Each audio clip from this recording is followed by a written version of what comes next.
hiam hồn đam pa in lung kham gim huai athua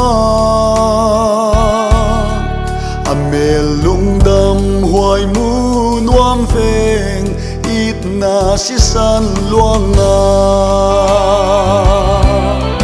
o na si san luang ka mu chia kamu na teng asop siang dia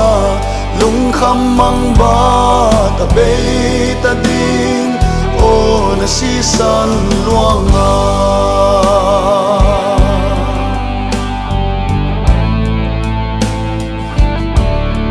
ho hồn ngai veng tàu pa tuin kamo na sop siang din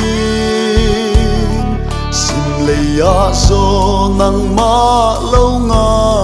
sian na dang om lâu hi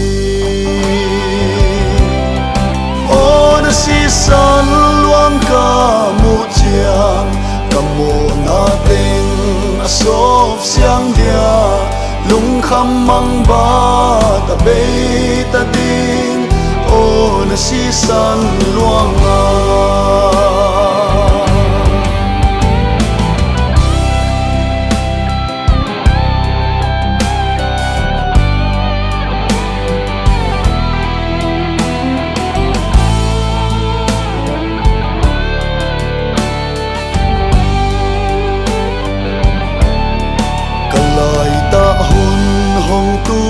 chiang in it na in hon pi in lung lao cây ning pham na trao lùi bít in hong ga kai ning o na si san luang ka mu chiang kamo na teng asop siang dia lung kham mang ba ta be ta ding o na si san luang a